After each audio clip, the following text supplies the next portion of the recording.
Dans le test 2, donc on va utiliser la première définition, c'est-à-dire ce que c'est qu'une intégrale impropre qui converge ou qui diverge. Alors, en fait, il faut rapprocher ça de la définition d'une série, en réalité, parce que les techniques vont être un petit peu les mêmes.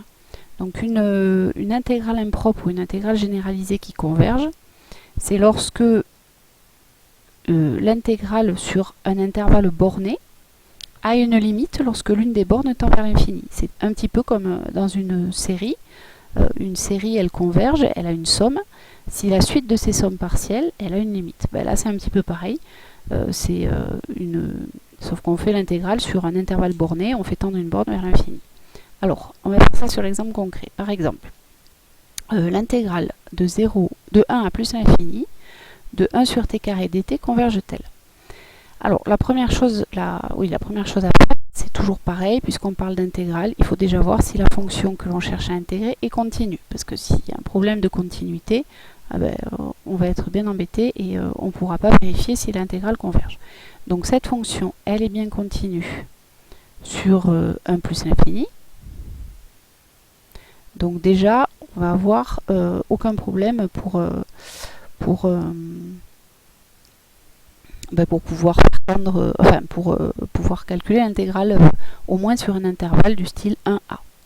Ensuite, donc la précaution à prendre, c'est que on va pas faire une intégrale avec une borne infinie. Là, ça va pas être possible.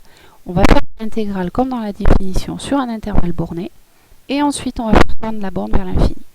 Donc on prend un réel strictement positif. Alors pourquoi strictement positif? Parce que vu qu'on veut l'intégrale de 1 à plus l'infini, on va se borner à l'intervalle 1a et faire tendre a vers plus l'infini, donc il y a quand même des choses qui sont positives, on ne va pas le faire partir de moins l'infini. Donc on prend un a positif. Bien. Et maintenant, on va calculer l'intégrale de 1 à a de 1 sur t carré dt. Et ça, c'est une intégrale qui n'a pas de problème, puisque c'est sur un intervalle borné. Bon, alors calculons cette intégrale. 1 sur t carré, on reconnaît une fonction qu'on sait primitiver. Une primitive, c'est moins 1 sur t, parce que c'est du... Soit vous savez que c'est du 1 sur t carré, soit vous savez que c'est du 1 sur x carré, soit vous faites avec du u' puissance alpha, peu importe. Mais voilà, on se débrouille. Donc là, une primitive, c'est moins 1 sur t. Donc, moins 1 sur t, entre 1 et a, on va calculer. Alors, je vous rappelle que cette écriture-là, hein, c'est comme si on écrivait f de a moins f de b, enfin f de a, pardon, moins f de 1, avec f une primitive. Notre primitive, on l'a là. Donc, on calcule la valeur de la primitive en grand A. 1 sur grand A, moins la valeur de la primitive en 1, c'est-à-dire moins 1 sur 1. Donc, ça fait moins 1 sur a plus 1. Bon, et ça, c'est valable pour tout A strictement positif, il n'y a aucun problème. Maintenant, on va regarder si cette expression a une limite finie lorsque a tend vers plus l'infini. Or, on sait que la limite de 1 sur a lorsque a tend vers plus l'infini, eh ben, c'est 0. Donc, eh ben, la limite de moins 1 sur a plus 1 lorsque a tend vers plus l'infini, eh bien c'est 1 par somme. Bon, ben donc on en déduit. Puisque mon intégrale a une limite lorsque a tend vers plus l'infini, eh ben on en déduit que l'intégrale de 1 à plus l'infini de 1 sur t carré dt converge bien. Encore une fois, puisque il y a une limite finie à cette expression. Et de plus, on peut en déduire la valeur de cette intégrale. Cette intégrale, alors je vous détaille là comment on rédige, c'est donc la limite lorsque a tend vers plus l'infini de l'intégrale de 1 à a de 1 sur t carré dt, et d'après ce qu'on a dit avant, ça fait 1. Donc, on a bien dit, l'intégrale converge, premier résultat important, et elle vaut 1. Voilà, on a répondu à la première partie de la question. Alors, deuxième question, même raisonnement, mais pour cette fois, l'intégrale de 0 à plus l'infini de t exponentielle moins t carré dt. est-ce une intégrale impropre qui converge? Toujours pareil, première chose à se poser comme question, est-ce que la fonction que j'ai à intégrer est continue sur l'intervalle où je veux l'intégrer? Et cette fonction-là, oui, elle est bien continue sur R, en fait. Alors on peut le dire, hein, elle est continue sur R, donc en particulier sur 0 plus l'infini. Voilà, ou on peut directement dire elle est continue sur 0 plus l'infini, c'est une fonction, c'est un produit de fonction usuelle en fait, ou un produit, une composée de fonction continue. Bon. Alors, toujours pareil, on ne va pas opérer sur l'intégrale avec une borne infinie, jamais. On va intégrer sur un intervalle borné du style 0a, et après, on va prendre a vers l'infini. Rappelez-vous, c'est comme les sommes de série. On étudiait une somme partielle de 0 à n, et ensuite on faisait tendre n vers l'infini, c'est exactement la même technique. Donc, on fabrique un a strictement positif, et on calcule l'intégrale de 0 à a de la fonction. Alors, si on regarde bien, ça c'est une fonction que vous connaissez aussi. C'est du u' exponentiel u.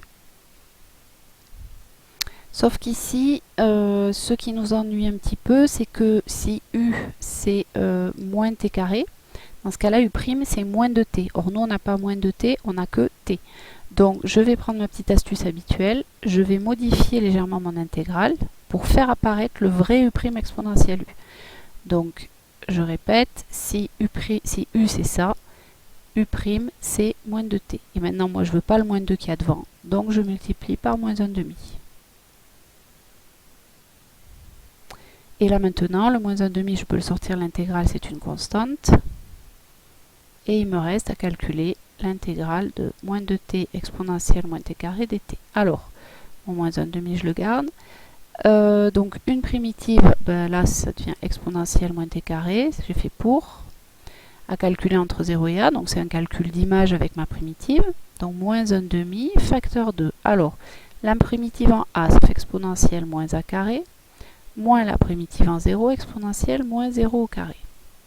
Donc si j'arrange ça, ça me donne moins 1,5 facteur de exponentielle moins a carré moins 1. Bien. Ou alors, on peut l'écrire encore, puisque je peux me débarrasser des moins, ça pourrait être pratique. Donc ça va me faire du moins 1,5 de exponentielle moins a carré plus 1,5. Voilà par exemple. Alors, maintenant je vais faire tendre a vers plus l'infini. Donc la limite, lorsque a tend vers plus l'infini, de moins a carré, eh ben, c'est moins l'infini. Et la limite de exponentielle grand x lorsque grand x tend vers moins l'infini, j'utilise la limite d'une composée là. Et bien c'est 0. Donc ça veut dire que la limite de moins 1,5 de exponentielle moins a carré, lorsque a tend vers plus l'infini, c'est 0. Et donc la limite de moins 1,5 de exponentielle moins a carré plus 1,5 lorsque a tend vers plus l'infini, eh ben ça nous fait 1,5 par somme. Conclusion. Et bien maintenant, on peut dire que l'intégrale de 0 à plus l'infini de t exponentielle moins t carré dt converge. Maintenant, on en est sûr, puisqu'on a trouvé une limite à l'intégrale de 0 à a. Et l'intégrale de 0 à plus l'infini de t exponentielle moins t carré dt, c'est égal à 1,5, parce que c'est la limite de cette intégrale-là lorsque grand a tend vers plus l'infini, laquelle limite a été trouvée ici. Voilà, alors c'est une rédaction minimaliste, on peut mettre un lien de plus, enfin on peut mettre une étape de plus ici si on veut, en écrivant que la limite lorsque grand a tend vers plus l'infini de cette intégrale est égale à 1,5. Bon, peu importe. Enfin là on a dit elle converge et on a trouvé sa limite.